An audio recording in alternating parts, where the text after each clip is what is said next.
Hi there! Ти любиш комікси? Як щодо того, щоб подивитися їх екранізації в оригіналі?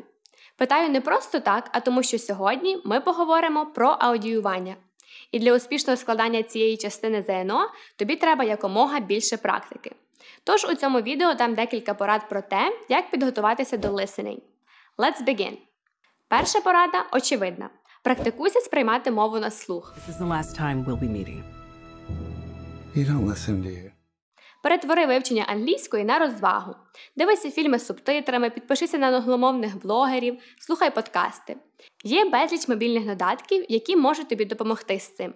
Наприклад, Skyeng Listening, де можна прослухати текст, за бажанням вімкнути субтитри, а потім пройти невеликий тест.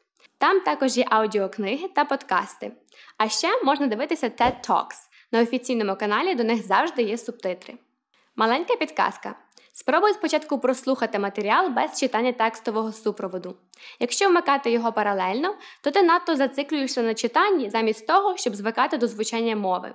Тож спочатку прослухай без супроводу та спробуй зрозуміти загальний контекст. А коли передивлятимешся вдруге, вмикай субтитри. Порада друга. Вчи нові слова відразу з синонімами до них. Адже в аудіозаписах ЗНО ти не почуєш дослівну відповідь, як у запитанні. Якщо завдання каже «Did Frank feel happy?», то у записі почуєш «Frank was glad», «joyful», «overjoyed» або інший синонім до слова «happy». Наприклад, ось завдання 6 з додаткової сесії ЗНО 2019 року. What is Kathy's purpose of visiting the game? A. To resolve the problem with difficult teammates. B. To see how Sarah gets out of tough situations.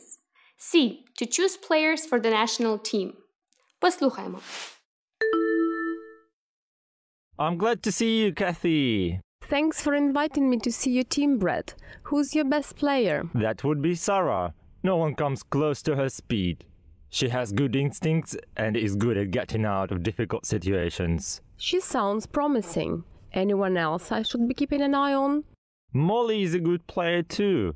In terms of scoring points, she can almost do it in her sleep. She is also very good at being a leader to other players, and she has a talent for getting along with even the most difficult teammates. As you know, we recruit only first-rate players for the national team, and this year we hope to be head and shoulders above any of the other teams. I understand that. We have a game this Saturday. Why don't you come out and judge for yourself? I think you'll be impressed with the talent you see. I'm sure I will. I'll be here on Saturday ready to be astonished. Зверни увагу, спікерка розповідає про свою команду, найкращу спортсменку Сару і іншу дівчину good in getting along with difficult teammates.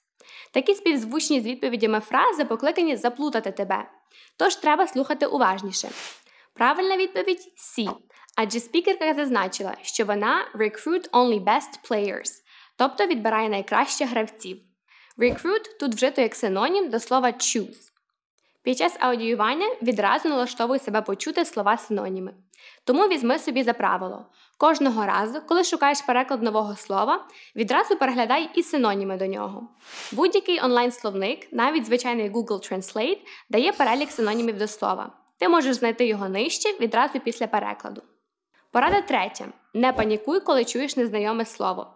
Цікавий факт. В англійській активно використовують приблизно 30 тисяч слів. Але нам вистачає приблизно 2-3 тисяч, щоб розуміти 80-90% змісту. Як таке можливо? Абсолютну більшість слів можна зрозуміти з контексту. Наприклад, ось перше завдання додаткової сесії ЗНО 2019 року. Which blouse is the wrong size? Послухаймо. I need a blouse for a family party next Sunday. What have you found? I want to try on these blouses of different patterns. The fitting rooms are over there. What do you think? This check blouse looks very casual. It doesn't suit a festive occasion. I like this lovely dotted blouse, but it seems it doesn't fit me right. Unfortunately, it has remained only in one size. What about the striped one? It is absolutely wonderful on you. Great, I'll buy it. Знаєш, що блуза в клітинку – це check blouse? Якщо ні, то можна було здогадатися, коли спікерка говорила про very casual варіант, тобто неформальний. Навіть якщо ти не знаєш слова casual, можна було здогадатися про його значення з фрази it doesn't suit the occasion, тобто вона не підходить для події. Тож перша блузка не підійшла через стиль. Яка ж правильна відповідь? Жінка вирішила купити striped one, тобто смугасту блузу. Значить, з нею все було окей.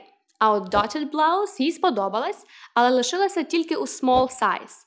Отже, варіант B – це правильна відповідь. Порада 4. Нічому не дивуйся. В історії ЗНО були аудіозаписи про ведмедів, які малюють, музику, яку пишуть за допомогою математичних алгоритмів і ще купу божевільних речей.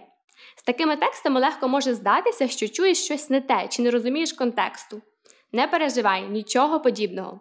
Просто автори ЗНО мають чудову фантазію. На сьогодні все. Піду я передивлюся останню частину месників в оригіналі. І для навчання корисно, і приємно. Тож і тобі раджу.